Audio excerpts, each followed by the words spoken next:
Hello my witchy friends, welcome to the channel, or welcome back if you are a returning subscriber. My name is Sophie, I am the Midwest Magician, and today I really wanted to just kind of do like a laid back, cozy witchcraft Q&A video.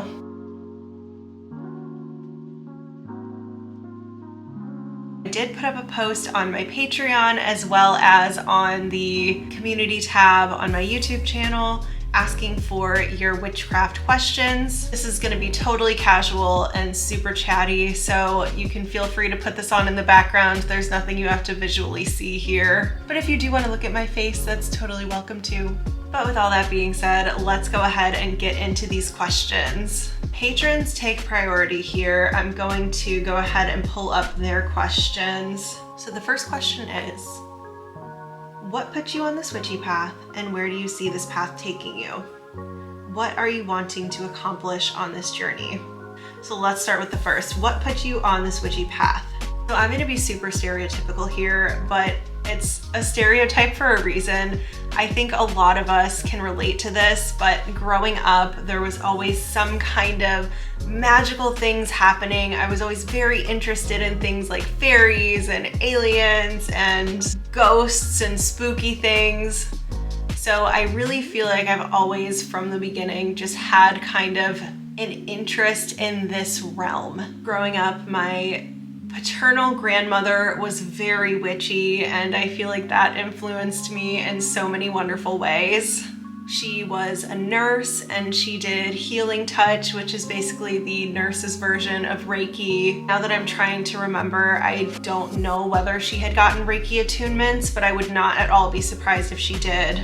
And her bookshelf included so many different works from different religions, different regions. So she had a really open mind. She's actually the one who taught me how to see auras, which was really fun to work on with her. With her being a nurse, she always had some kind of ghost stories from when she was on shift. I do have an entire video about my kind of magical history, which I'm considering remaking just because I made it when I was super new to YouTube and I was totally embarrassed and nervous and shy, but it does go into a lot more detail of kind of my path to getting where I am now. Where do I see this path taking me? With my path currently, I've really been leaning more into ancestral work, more into hearth-based witchcraft, more into green witchcraft with my garden and herbs and things like that. And I'm really hoping in this next year I can deepen my relationship with my plants, do a lot more kitchen witchcraft, which has brought me so much joy recently. And I really want to get started on making different salves and tinctures. And with my tinctures, I am not someone that's going to have a lot of alcohol in the home. So I do have vegetable glycerin, but I need to kind of work on the different ratios for that because I know it's different than using like a vodka or a bourbon or something like that. But I guess for right now, where I see this path taking me is kind of back to the basics, back to things that my ancestors, my grandparents, my great-grandparents were doing. I briefly touched on this in the convenience culture video, but really think that the process of crafting things, the intention that you put into it, and the care and attention that you put into it really put a lot of magic into whatever it is that you're working on. So I really want to continue with that with my path for now and see where it takes me. And the last part of the question, what are you wanting to accomplish on this journey? So many things. I think the biggest thing that I want to accomplish on my witchcraft journey is connection and community. While yes, it is so fulfilling to do some kitchen witchcraft, bake a loaf of bread, what fun is it if I can't share it with those I love? Something that I really kind of hold so close to my heart and treasure about this YouTube channel is the connections that I've been able to make that I really would not have ever made otherwise. There are people from across the country and even across the globe that I've been able to chat with and connect to and share experiences and tips and tricks I never would have known before. So I think the biggest thing that I want to accomplish is to continue to build that community and widen that connection. Okay, the next question. Does your family know you're a practicing witch? If so, how did they handle it? I think they know. Now that you're asking, I'm not entirely sure. My mother definitely knows. She knows for sure. She, when I told her, we sat down, I was at work and I used to work for a skateboard shop in the Chicago Premium Outlets Mall in Rosemont. Shout out to Rosemont. And we went and we got some drinks and we sat down together, and she knew I was up to something, but she didn't know what. So I flat out told her, and I was like, Mom, I practice witchcraft and I'm a witch. And her response was, are you a good witch or a bad witch? So she did not care at all. She like thought it was funny and, you know, pokes fun at me and whatever, and she doesn't care. I think my dad knows because of how his mom was. I think he knows that we're kind of similar in those ways, but I don't know if he would use the word witchcraft or witch. For Father's Day one year, I made him a spray because he was waking up in the middle of the night and unable to fall back asleep. So I let him know, you know, spray this when you wake up and it'll kind of soothe you and help you fall back asleep. And he was so excited. He kept telling everyone, my daughter made me a potion. She made a potion for me. This is my daughter's potion. So I think that he knows, and I don't think he has any kind of problem with it. And my in-laws know. Shout out to my in-laws because they do not like it. They don't like it one bit.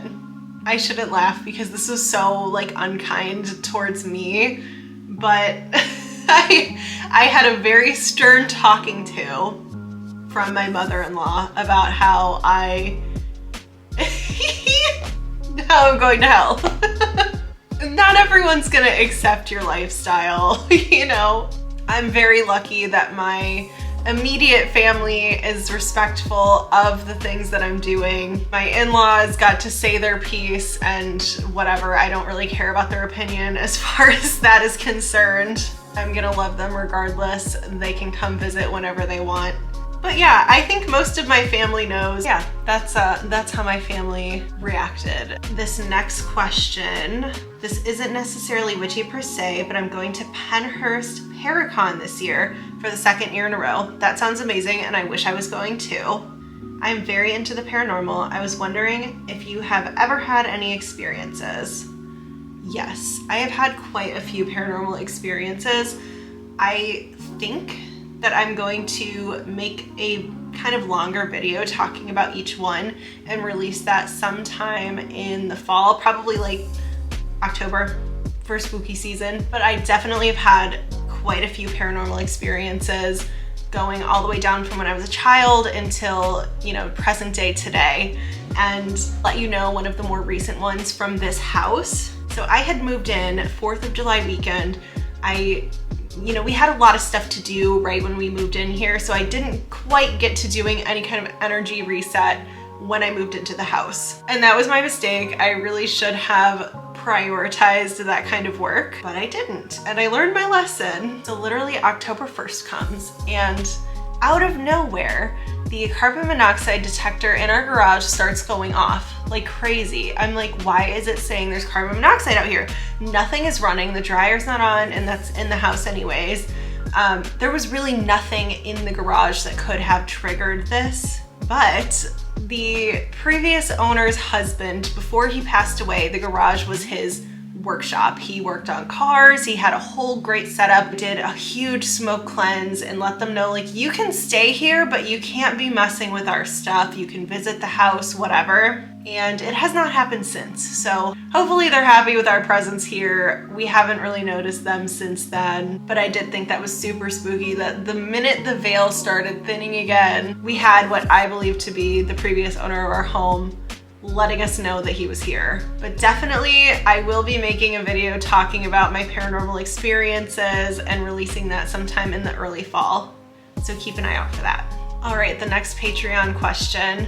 Do you have a totem animal or animals? And how did you discover it or them? That is a great question. I don't really practice within that tradition, but correct me if I'm wrong. I think totem animals are more community-based. from my understanding. If I were to choose a totem animal or totem animals based on kind of like my family and the community that I have here locally, I would personally probably choose a bear and a cow. I think the bear kind of to represent the protective qualities and kind of like the family-based qualities, while the cow would represent more of the gentle nature and very nurturing side of the community that I'm a part of. Again, I'm not super familiar with that tradition, but I do think that's a very interesting question, and it's something that I plan to look more deeply into. But I hope that answers your question. If anyone does know more about totem animals, can you let me know in the comments down below? I would love to learn from you guys. Okay, and that's it for the Patreon questions, so let's move over to YouTube. Okay, first one. Hello, how did you decide to tell family and friends that you practice? I'm terrified of my strict Christian mother. I'm 45 and have been practicing for 25 years. Now I'm trying to remember how I actually told them. I did talk about how I told my mom and her reaction. I think my dad just knows, and my in-laws found out from my Instagram. But honestly, here's a counter question to your question. Does your strict Christian mother need to know? I understand the stress of hiding something from a family member because you want to be open and honest and share something that's so important to your life with people that you love. And I hope this doesn't come across as terrible, but if I could go back and change things, I probably would not share that information about my life with my in-laws. Sometimes with those conversations, it doesn't feel like it's actually in good faith, because a lot of the times with strict Christians, they don't want to understand, they want to be heard and not listen in return. And of course, that's not every Christian, but the overwhelming majority that I have come into contact with are very against witchcraft, and I would honestly, personally rather just save my energy. I hope that was a helpful answer. I'm sorry that that's the situation you're in, and I can totally sympathize and empathize with you. All right, the next question. What is that beautiful silver thing you keep books inside? Oh. I'll pop up a little clip of it if you haven't seen it in any of my videos. But that is actually, I thrifted that, and that is like a buffet platter. Like you put the tray inside of it and then you put the little gas thing underneath to warm the food. It just holds buffet food. And I thought it was so pretty, and I was like, oh my gosh, I could totally put my books in here. And so I did. I thought my books deserved some jewelry. All right, the next question. Is there something you were afraid to try but did? How did it go? And something you think you'd like to try in the future but aren't sure yet? Something I'm afraid to try but did. Okay, so I've always been interested in ghosts and spirits, but I was always afraid to actually talk to them. And I tried it, I talked to them. I have a video planned all about spirit communication, but again, I kind of want to hold it until the fall, so look out for that one. But I was so terrified to communicate with spirits, to use the spirit board, and to actually just speak out loud to spirits. And honestly, it went nothing like the movies. It was totally fine. I had a great time. I love communicating with spirits now. I personally feel like that's so much of witchcraft, is just like, I'm a little bit nervous about this, but I'm gonna give it a shot. If it works, then it's awesome and so much fun. And if it doesn't, then I never have to do it again. But yeah, spirit communication is very heavy in my practice now, and I'm so glad that I actually did get over my fear and just try it. And something you think you'd like to try in the future but aren't sure yet. It's not that I'm not sure about doing this, but I just haven't done it yet, and that's work with the Crossroads Spirits. I would love to do Crossroads work. I just need to plan something out and find a time and find a crossroads that I want to work with. Most of the ones around me are all concrete, and I really want to work with a dirt crossroads. So it's really more so about finding a spot and timing. All right, the next question. Hi, I'm just getting into this path finally, and I have a question about Deity. How do I get started finding one, or do they find me? I've seen so many different videos about this, but it's confusing. I'm thinking you're able to answer this as I find your videos easy to understand. First and foremost, welcome to the witchy side of life. It's a lot of fun over here and we're so glad to have you. With your question about finding deity, I would like to know, are you interested in any deities or are you just completely open to whatever ends up coming to you? Because I've personally found that if you have an interest in a deity, there's probably a reason for that. Likely you share similar interests or qualities with this deity, or there's just something inside of you that's really drawing you to them. And if that's the case, then I would just say to start making offerings and start talking to them either out loud or in your mind and asking for them to show you signs and communicate back if they're interested in working with you. If you're completely open and don't have a deity specifically in mind, I would recommend just putting it out there and saying, I'm open to whatever deity wants to step forward and work with me. With that, you might get answers in your dreams. You might see different signs or synchronicities in your everyday life. You might see a different kind of animal than you usually see. There's really a lot of different ways to interpret which deity might be stepping forward. But I think it's also very important to remember that not everything is a sign. So really making sure that you are objectively discerning these signs. I honestly think this could be an entire video topic in and of itself. So if that's something you guys want to see, let me know in the comments down below. I'd be happy to make a video on it. All right, the next question. Do you have any stories about a spell going wrong? Or if not wrong, coming out a lot differently than expected? Or both if you have two stories. I don't know if I can say that a spell went wrong per se, but I do have a lot of times spells manifest in way different ways than I had imagined them. And I will share a very quick story about that, and it's how I got this house.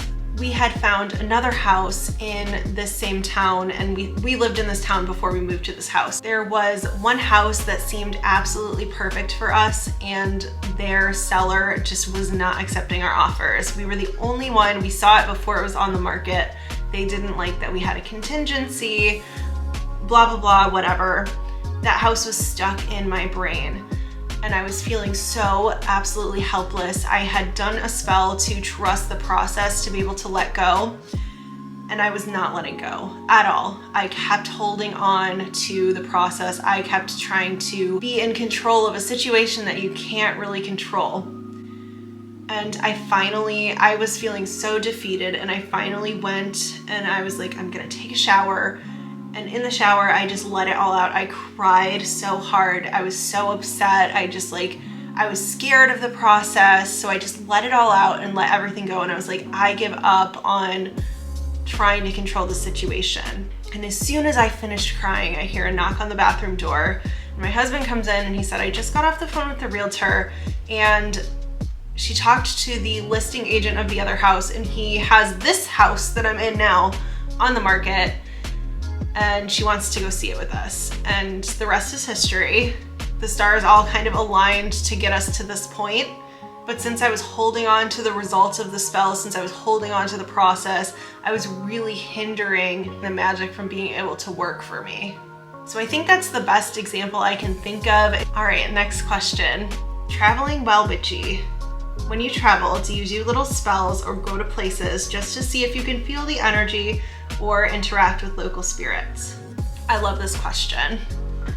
I love all these questions, by the way. Thank you guys so much for submitting questions. This is such a fun video to film. So when I travel, I don't necessarily do little spells. We'll work with St. Michael just to make sure the process of traveling is safe and our house is safe and we're safe while we're traveling. But as far as when I'm actually in the location, what I like to typically do is just really get a feel for the land and the space that I am in and visiting. I definitely do try to connect with the energy as much as possible because every single place really does have such a unique energy, be it from the land, be it from the locals. As far as local spirits, absolutely. It just depends on what kind of nature I am visiting.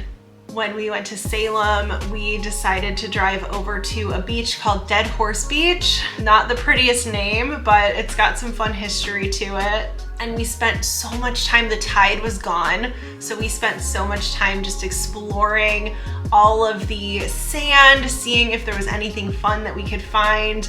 We were hanging out with the seagulls. My husband was up checking out these giant boulders, and it was really cool because it's such an old place. You really do feel these you do get a feel for these kind of very ancient and unfamiliar spirits.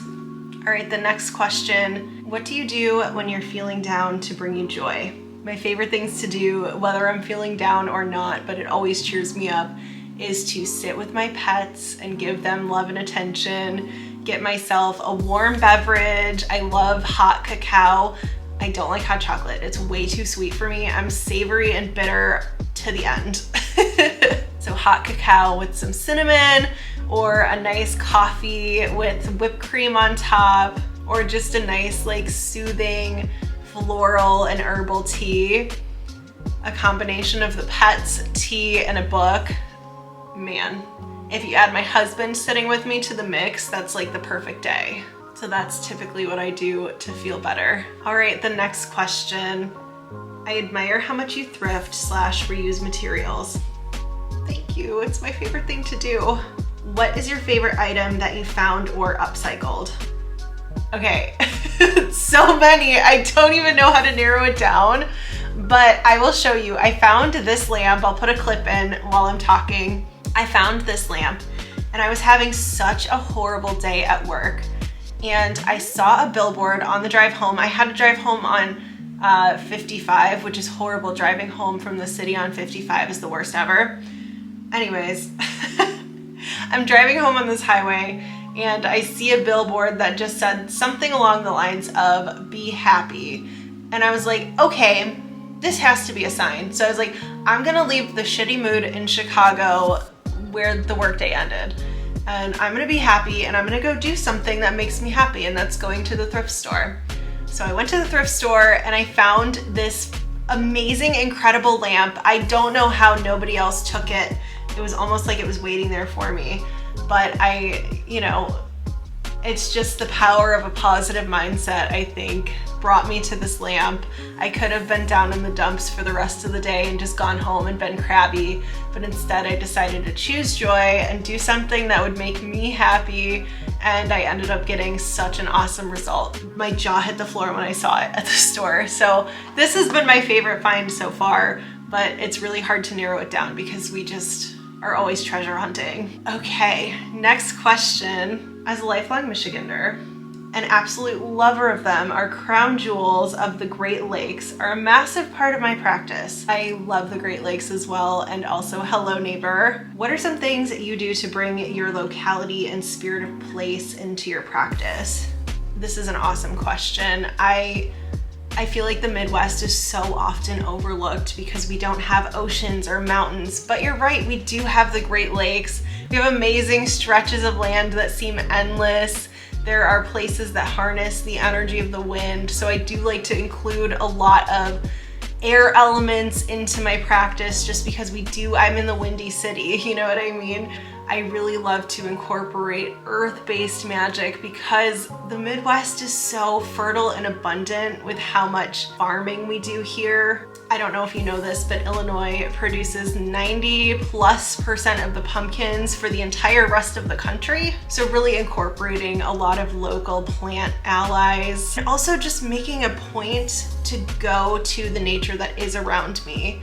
I'm not super close to Lake Michigan. I wish I was a little bit closer, but there are some amazing local woods near me, and I do try to take a walk every single day that I can while I'm at work. I take a break, I go out and take a walk on the prairie path and just observe the natural world around me. I hope this answered your question. I agree with you. I think it's so important to really lean into utilizing what we have around us and tapping into the spirit of where we are. Right, the next one is, what are your passive daily magical practices? I did kind of show this in my witchy morning routine video. I'll have that linked somewhere on the screen. So I do give offerings every morning to my ancestors. They get a cup of coffee. I add things like cinnamon into my morning coffee for protection and grounding. I add protection oil to the back of my neck and my wrists just to make sure I'm covered. I like to do a single daily draw just to get an idea of the energy for my day. Again, with my afternoon walks, I like to be very mindful and present in that moment and really let go of the day so far and take in the nature and the medicine that it has to offer. I love to incorporate different sprays into my everyday practice just as a quick little refresh, or I have one for self-confidence. There's a million different intentions that you can put into your magical sprays. And then with cooking, I do try to cook almost every day if I can. So working my intentions into whatever I'm cooking or baking, and then the consumption of that is taking those intentions in. All right, another question. If you could have a tarot cafe, no expense spared, what would your cafe be like? Doesn't have to be coffee, it could be wine and coffee, absolutely anything. Okay, I have had this planned for, I don't even know how many, I think I was like 15 writing these plans out, so I love that you asked this question. I would open up a spooky cafe called Creepers Cafe, right? I want every worker to be dressed goth and wearing Creepers shoes because those are so cool to me. I don't know why. I'm like totally not gothy, but I love the aesthetic and the vibe and the spookiness. I would be wearing creepers and be dressed in like all super fun goth garb. I would want the coffee tables in the cafe to be coffin shaped. I would want us to have a hearse to serve coffee out of if we were like booked for a party or a food truck thing. And then of course, all of the different coffees that you can choose from have to have like spooky names. So like Vanilla Scream instead of Vanilla Bean, or like, I don't know, off the top of my head, I had all this written down. Like, so I literally, that was my dream as a kid. I'm like, I'm gonna open Creepers Cafe. So that's so funny that you asked because I already like had something in the chamber for you. Okay, next question is, what, if anything, would you like to learn / study in 2025?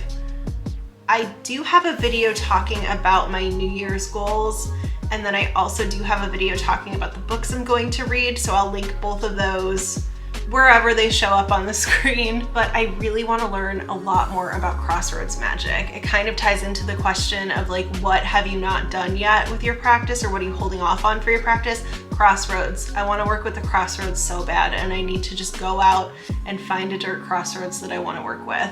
But that is probably the biggest magical goal that I have so far this year. Okay, the next question. Fae encounters you've had.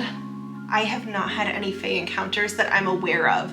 I know they can tend to be kind of tricky, so there might have been something that I just didn't pick up on. Work with tree spirits, yes, all the time. Most of the time, the tree spirits I work with are the ones in my yard. So I have all silver maple trees. Give them my intentions or my spell work to kind of do some earth and tree magic to grow with their roots. So it's definitely like a slower kind of magic, but I feel like it's a lot more stable, and the results do come in, but it takes more time, and they're, I don't want to say stronger, but they have a lot more, they're a lot more sturdy of results, if that makes sense. What is your favorite witchcraft tool? The one that you instantly felt energy and connected with?